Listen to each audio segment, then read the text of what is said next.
Okay, we're back. We're live. This is Jay Fidel on Think Tech Hawaii. And we're doing a little energy here on Wednesday because Wednesday is kind of Energy Day. And at 4 o'clock, we'll be doing the State of Energy show with the Energy Policy Forum. But for now, we are talking to one of the most interesting guys in energy. That is Marco Mangelsdorf, who runs ProVision Solar in Hilo. He's on the phone by way of Skype from Hilo. Hi, Marco.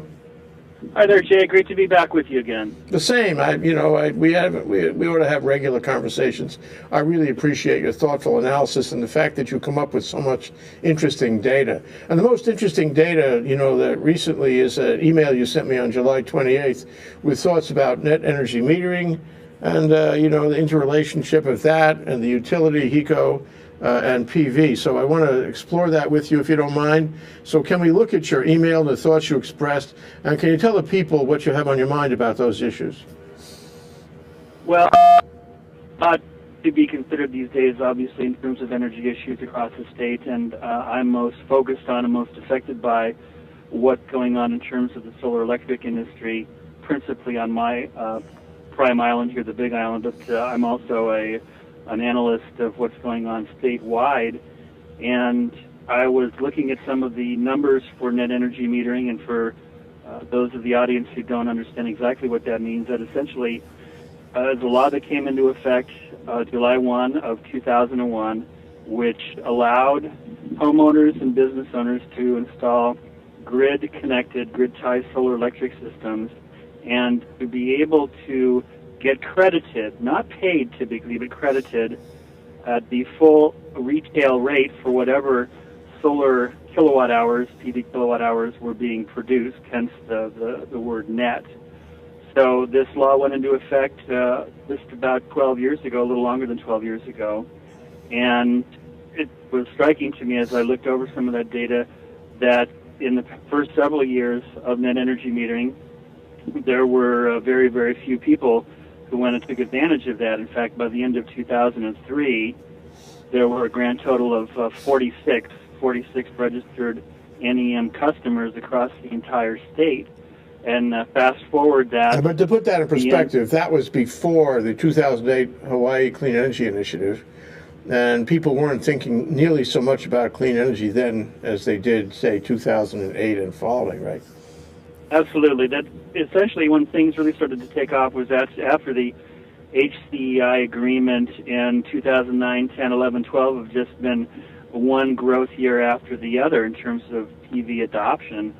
And to go from, as I said, 46 by the end of 2003 to by the end of 2012, beginning 2013, there were probably somewhere around 23 to 24,000 net energy metered systems across the state. So clearly there's been a rapid increase in adoption, especially in the past several years. How many are there now?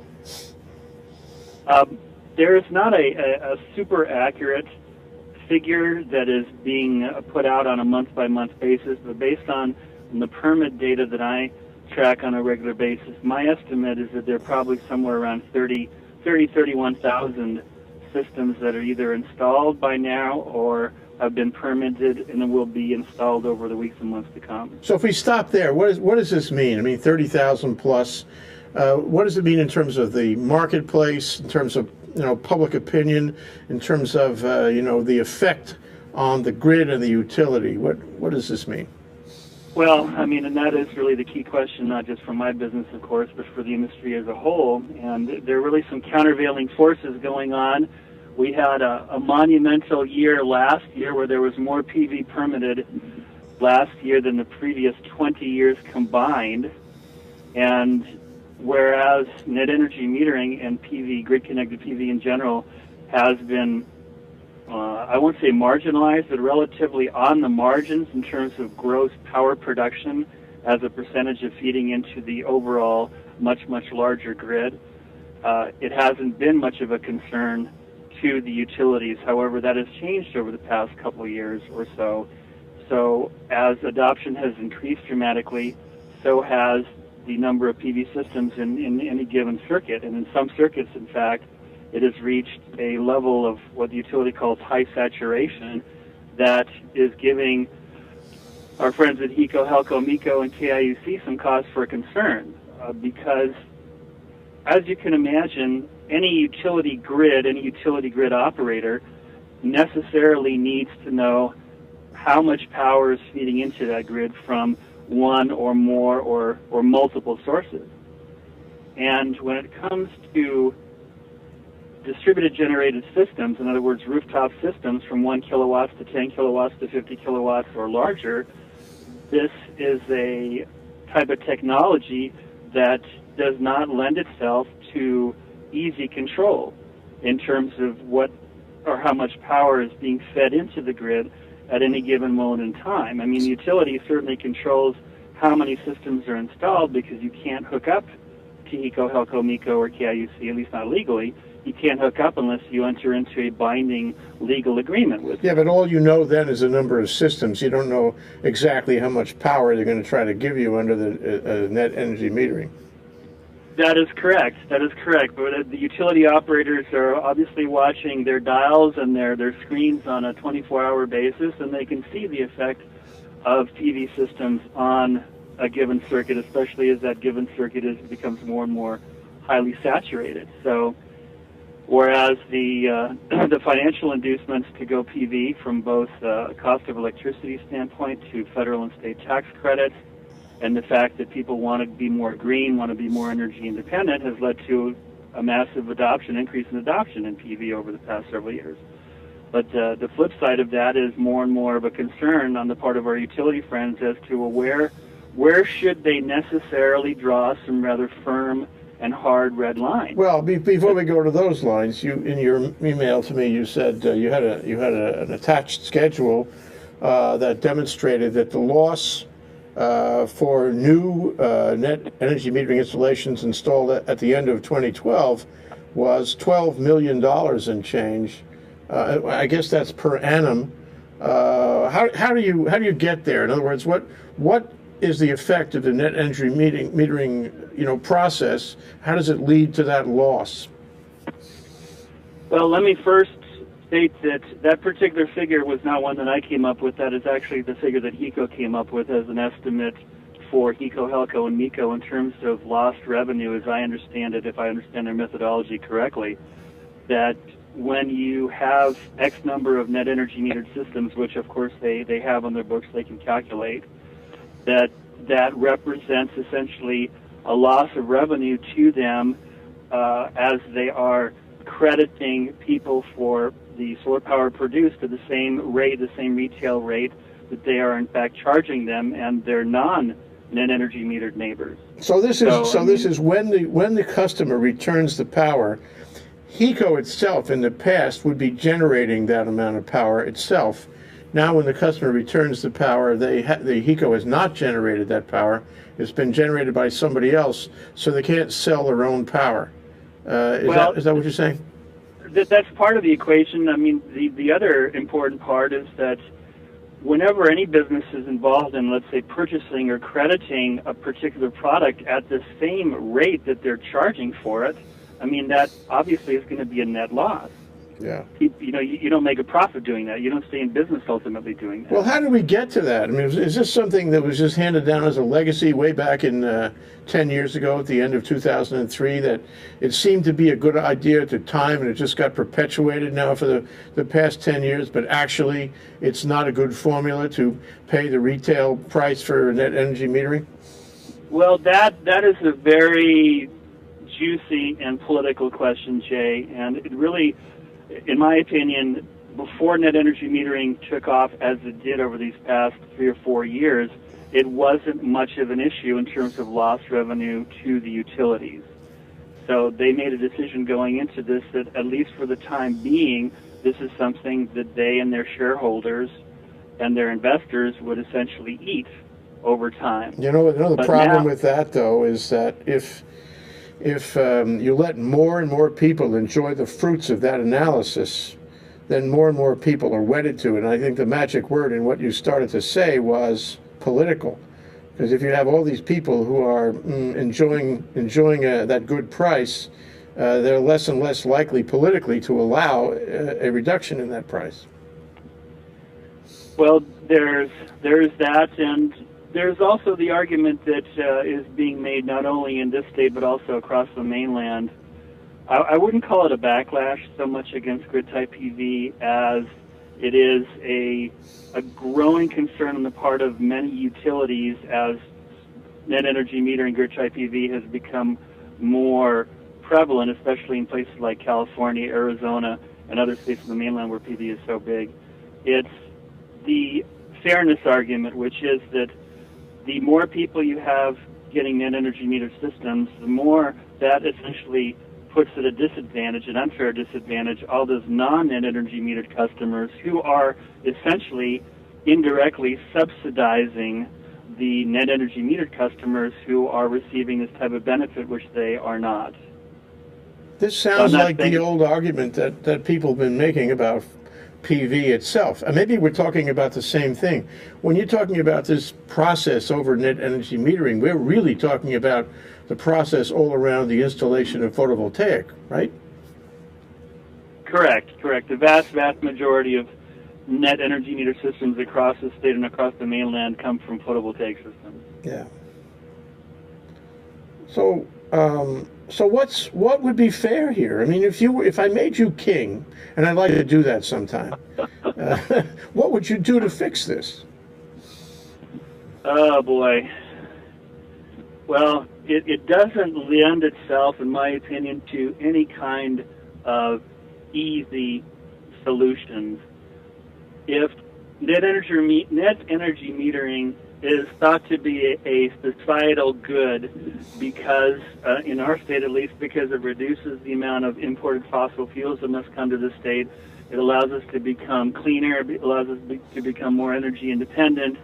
I mean, that is a very tangible value, but at the same time, there are always going to be people who will be able to take advantage of getting a NEM system versus a fair amount of people who will never be able to take advantage of a NEM system on their roof. So it's an economic issue. It's your position in the economic stratification of society, right? If you're at the low end, you're not going to be able to afford this. If you're at the high end, you can and you will. Well, and it's important to note as well, just over the past 2 or 3 years, that there have been a bevy of companies that are operating in the state of Hawaii that are able to offer grid-type photovoltaic systems to homeowners at essentially little to no cost, because these companies, whether it's a company out of San Francisco called Sunrun, a company out of Foster City, California called Solar City, and others that essentially are in the business of providing and installing photovoltaic systems on homeowners' roof at no cost to them. Instead, the owner of the system, the Sunrun, the Solar City, the Vivint Solar, they take advantage of all the tax credits, federal and state tax credits, and they in turn pass on a benefit of lower energy costs in the form of solar power sold to the homeowner over a power purchase agreement, essentially. So that has allowed thousands and thousands of Hawaii homeowners who did not have the cash on hand or who did not want to get into a home equity loan or some type of financing, that allowed them to get solar on their roof to be able to ride the wave with little or nothing out of pocket. So what I was just saying is actually being diffused, and more people in the community, at the low end can now afford it because there's more players in the market, and it becomes available to people who might not have been able to do it before. And you know what? I mean, in January, theoretically, HB 1078, the on-bill financing is supposed to come into play, and that allows a lot more people still, through the financing technique, to put PV on their roofs as well. So that'll expand it even further. What effect is that expansion going to have? If, in other words, more people are going to have PV on the roof, and that's got to affect the remaining pool of people who don't. If there's only one person left in the state of Hawaii that doesn't have PV on the roof, he's going to have to bear a huge burden in maintaining the grid, no? You take it certainly to the extreme in your example, but the principle is correct of what you say. That is true. Now, the countervailing force against on-bill financing and other means of making it easier financially for homeowners to go PV, the countervailing force is the grid saturation issue. Yes. Well, that's a So serious problem. I mean, in the email you sent me, you said HECO has been very tolerant of the growth of PV. It has sort of bit the bullet on that over the last few years. But the other, perhaps the technological black and white issue is, can the grid accept all this PV power? And at some point, it won't be able to accept it, right? Well, that's exactly it. And the question is, at what point is that point?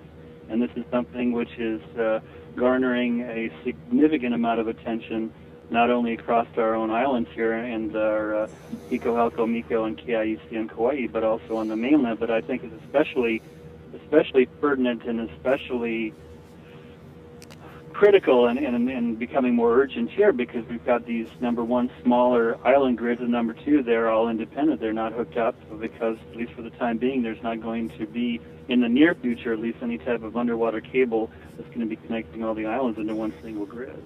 Yeah, well, the future is emerging on us. But if I did make you king, as I would like to, what would you change? Would you change? What would you do in the tax credits? What would you do on the rate of buyback under the net energy metering program?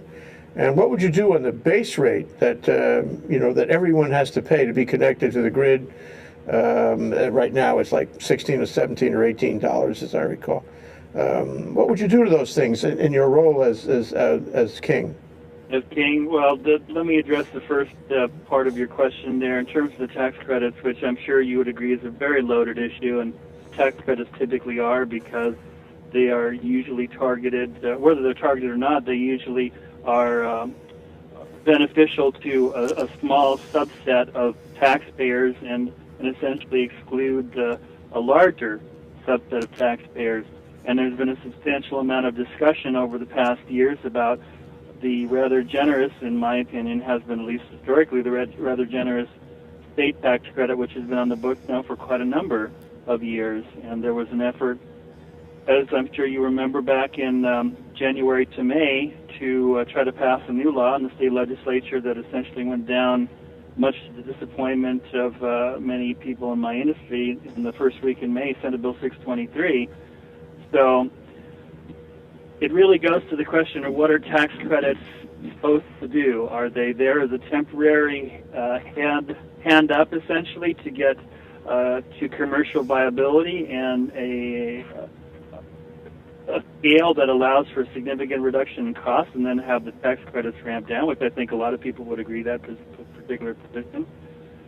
But the really stunning thing to me, Jay, is that our friends at the State Department of Taxation do not have, at least from what they tell me, they do not have data as of July 31st today that is anywhere close to being accurate as far as how much of a tax hit or how much of a hit on the state's general fund took place in the year 2012. And that's interesting. There's a substantial lag, apparently, from when the fiscal year, which is calendar year in this case, when the fiscal year ends, which was the 31st of December, and when DOTAX actually has some data in terms of, well, how much of a hit was there, in fact, on the state general fund from that record amount of PV that was sold, permitted, and installed last year. And according to the person I've spoken to at DOTAX, they don't estimate, they don't believe they'll have that data until perhaps as late as the beginning of 2014.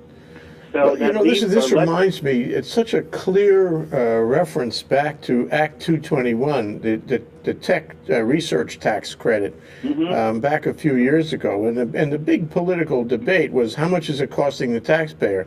How much is it costing the general fund? And the tax office never really knew what it was. And so everybody was speculating about what it was.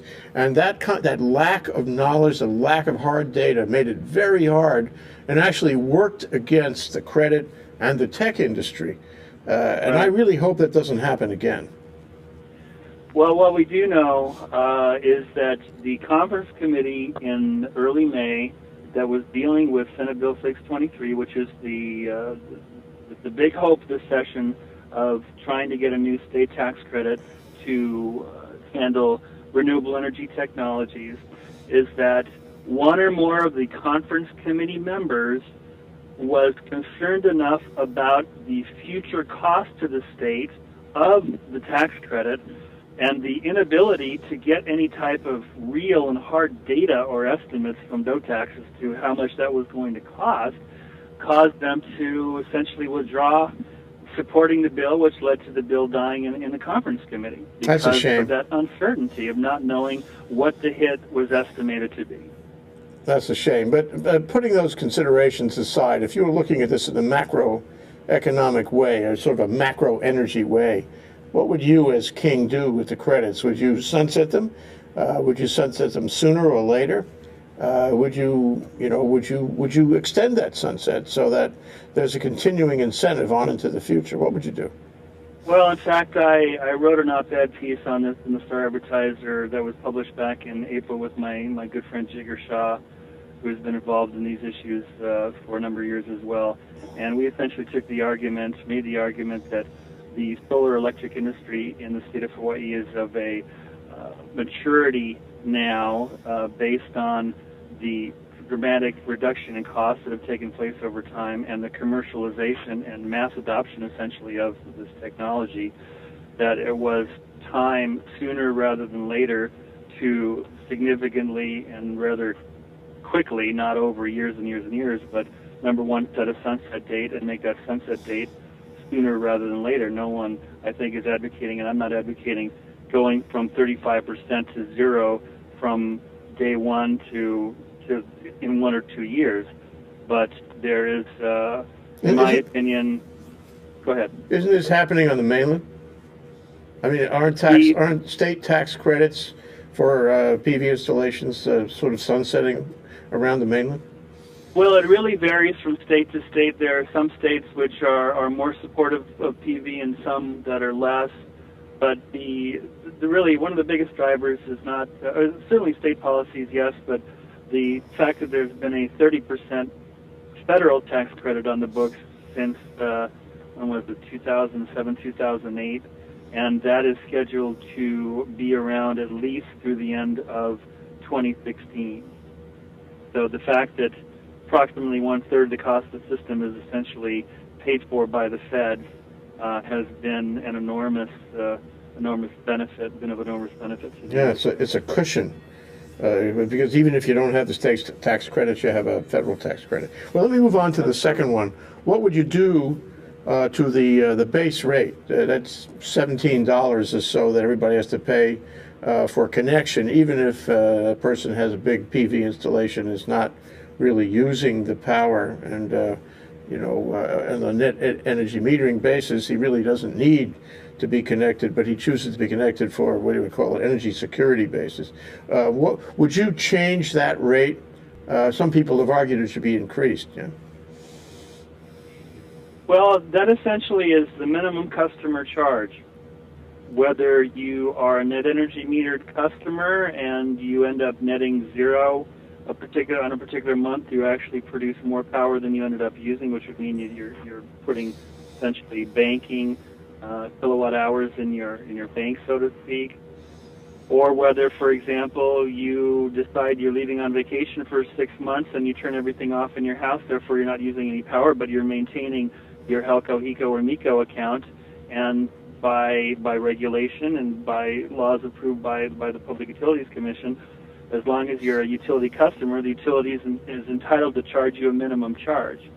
So whether it's fair to have a net meter customer pay as little as 16, 17 bucks on Oahu, or on this island is typically around $20 a month, I mean, that's just kind of one piece of the overall macroeconomic puzzle in terms of determining some level of fairness across the board as far as electric utility rates, and I can't claim to be privy to the methodology that they've arrived at to charge what they do in terms of the customer charge. Yeah, but doesn't it need some adjustment? I mean, as you mentioned in your email, 10 years ago there were only a very few net energy metering systems.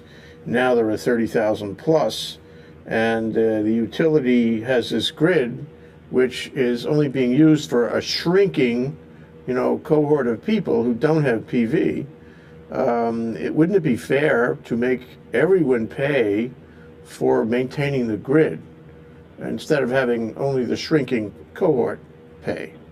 So, no, I understand your point, and I think in principle I would probably agree with you. But coming up with a mechanism or the methodology to come up with something more fair, that's something that I haven't given much thought to, honestly. Okay, well, let me go to the third one. What about the buyback at the retail rate? It does seem a little onerous for HECO to have to buy it back at the same rate it sells, essentially making no spread on all of this process. I mean, it's got the grid out there. It has to go through all these value-added kinds of things to make this happen, but it has a wash between the buy and the sell, and there's no spread.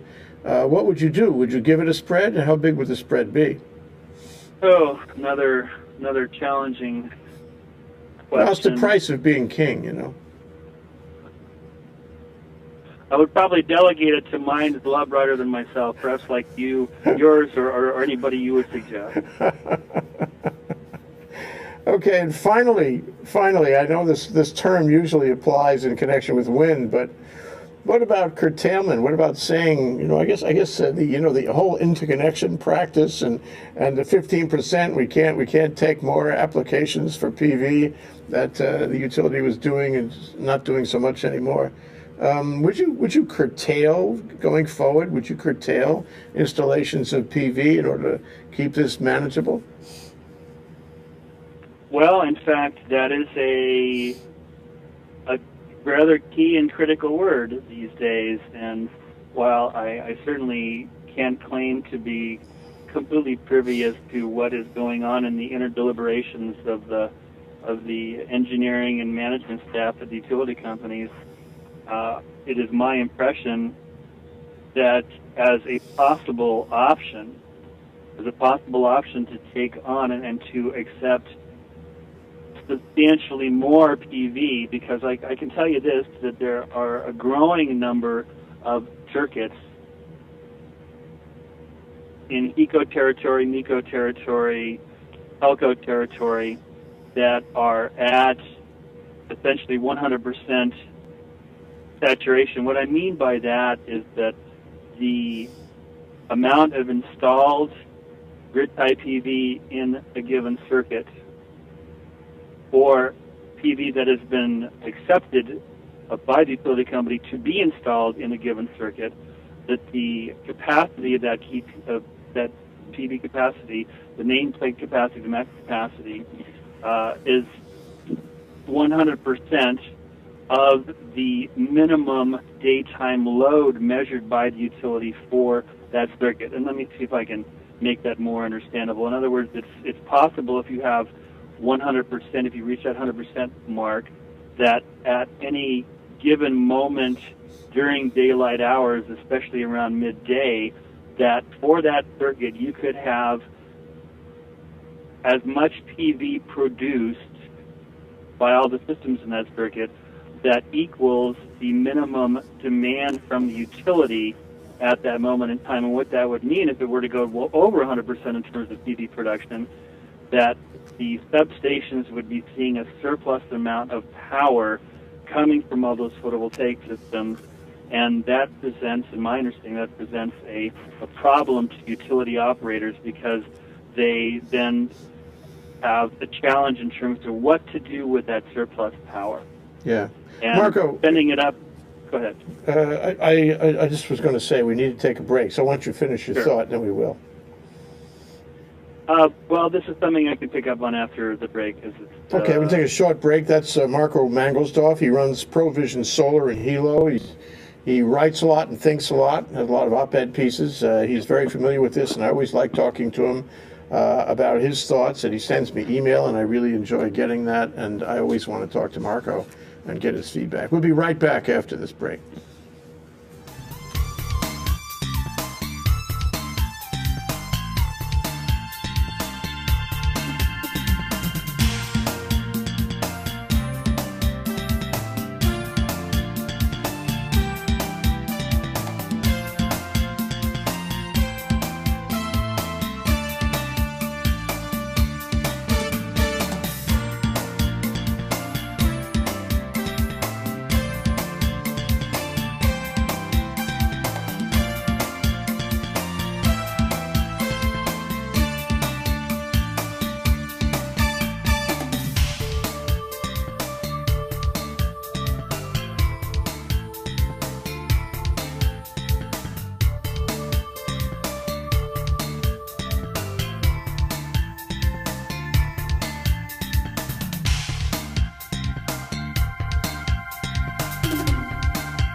We're back. We're live. We're here with Think Tech on Wednesday. Wednesday is mostly energy.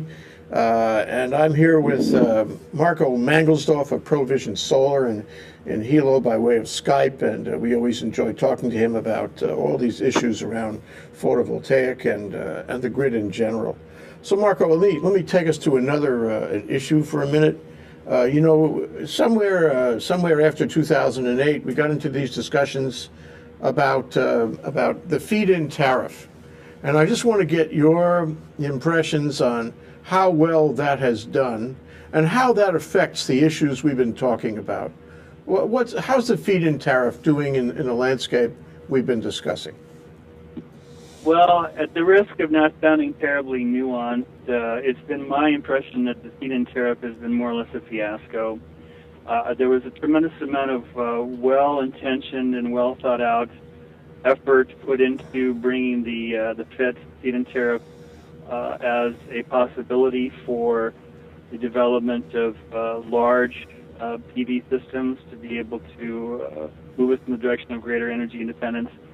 But when the system actually launched at the end of 2011, after some fits and starts, what happened on the Big Island, to take one particular example, is that there were a small number of companies that were essentially poised at the ready to, in my opinion, essentially game the system by gobbling up, within days practically, the entire amount of capacity that was reserved for the FIT Tier 2 on the Big Island, which were systems between essentially 20 plus kilowatts to as big as 250 kW. I remember the notion that the retired couple would put some savings into a little PV farm in their backyard, and they'd make a return on that by selling it under the feed-in tariff to the utility. Right. And they'd have a check coming in, every month in the mail, and that was a way you could make, a better retirement for yourself. But what went wrong that it hasn't worked out that way? Well, as I said, what happened, at least in Helco territory, which I'm most familiar with, is that a number of companies, both based in the state and out of state, were poised and at the ready to essentially get in there when the opening gate went up in December of 2011 and essentially reserve system after system after system after system that rapidly gobbled up the entire capacity for the FIT Tier 2 here on the Big Island within, if not days, and certainly a matter of weeks. So the reality is now, more than a year and a half later, since December 2011, there have been at most roughly a handful of FIT systems that have actually been installed and gone operational here in Helco territory. So there have been dozens and dozens of FIT reservations which have been accepted into the queue, so to speak, that for one reason or another have not become operational. And as far as I know, if you look at both MECO territory and HECO territory, I don't know for a fact how many FIT systems are actually operational right now, Jay, as you and I speak, but I would be surprised if either island had more than perhaps 10 or so. That is so interesting. After all the time and effort, and I remember that docket took forever, and then there were all these meetings and discussions and negotiations about exactly what it should be. Now we have essentially nothing. And I just wonder, if you have any thoughts about what the lessons are from the feed-in tariff. What do we learn in that process that would be instructive going forward? Well, and I would suggest that you perhaps try to find, and I can help you with the contact info of this particular fine fellow. His name is Harry Judd, and he works for a company called Axion, which is based over on the East Coast, and they were essentially contracted by the PUC to oversee the FIT program. And Harry's a very interesting guy, very, very, very sharp, and he would have all sorts of interesting observations to make, I'm sure, about how the FIT system was designed, how it was supposed to work versus how it actually has worked. And there have been a number of reviews by PUC and by Axion to try to weed out people who they felt were essentially squatting on the queue list, or who somehow, their systems or their proposed projects were not of a bona fide enough nature that they got bumped off the queue. But will that help? I mean, if we did this again, or took a look at trying to make it work, and we made conditions and try to exclude people who are inappropriate applicants for the program, would that improve things? Could we start again that way? Well, we could, and I don't want to be too harsh to the companies who have, in a number of cases, who put a substantial amount of time, effort, and money into developing projects that haven't been able to move forward because of grid saturation issues. Yeah. So then, there again, we come up against same thing. With the same kind of roadblocks, again, not because I believe the utilities are necessarily intrinsically obstructionist, but because, again, look at the example of the Big Island, where there have been dozens of 250 kilowatt systems under the FIT Tier 2 that have been proposed for the southern part of the island in the Kau area and South Kona, that has comparatively little grid infrastructure to be able to accommodate to 1, 2, or a dozen 250 kilowatt systems there. So, well, that's a question I want to throw at you for the last few minutes, and that is, we seem to have come a distance relative to, say, 2008, about how well the grid works and how much the grid can handle. And I think for a while we were fairly uptight about that, and we were, maybe overcautious, maybe for a while. Now things seem to be more liberal about it. But is there technology going on that makes the grid more resilient, more accepting of additional energy from photovoltaic and other renewables? I mean, we know there's no storage yet. So how is it that we can seem to accept more without curtailing? How does that work? Well, we are in fact reaching a point collectively, at least the utilities in this state, where curtailment is quite possibly going to be the easiest, quickest, most cost-effective interim solution to be able to accept a significantly larger number of people who want to put PV and hook up to the grid, as we collectively work on longer-term solutions, whether it's pumped hydro, whether it's battery storage, or something else that allows the utility to be able to accept a lot more PV. But what I believe is quite possible is that in the months, if not year to come, that there may be essentially a tiered net energy metered program where people who are allowed, new customers, new homeowners, new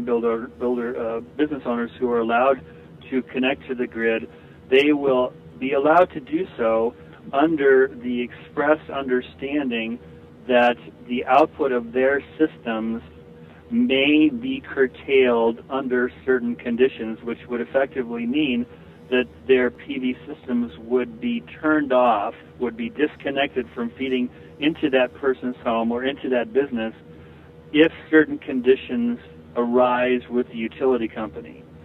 So, well, my understanding is a lot of these companies in Maui, who didn't like the curtailment, had contracts of exactly that nature, where the utility told them, we're not sure about what the boundaries are, we may have to curtail you, so be on notice of that and build that into your financial modeling for how you're going to make your investment and set your price. But when it came down to it and the curtailment happened and continued to happen, those companies were nevertheless upset and articulated a complaint about the curtailment. So the problem is you could write curtailment, fair notice of curtailment into these contracts, both commercial and residential, but when people actually get curtailed politically, they don't like it. And so that provision may not be, at the top of mind at the time it happens. Well, you're absolutely right. And if you look at the language in the standard feed-in tariff agreement between someone who wants to put a system in and HECO, HELCO, MECO, there is specific provisions talking about the possibility of curtailment. Yeah.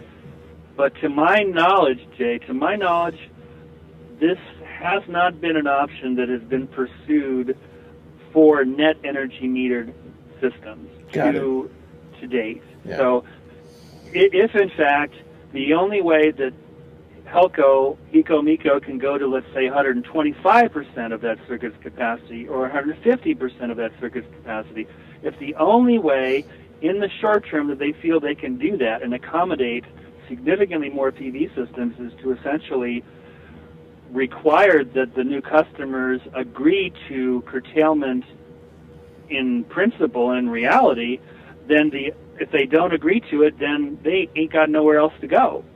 Yep. And that's discriminatory in terms of establishing two tiers of NEM customers: those who got in before this started, who don't have to be concerned about curtailment, and those new people who the only way they can put their systems in and connect to the grid have to agree to the possibility of curtailment. So nobody likes that. Nobody's going to like that. But if the alternative is you can't do it, at least in the short term, then it's a tough choice to make. Yeah.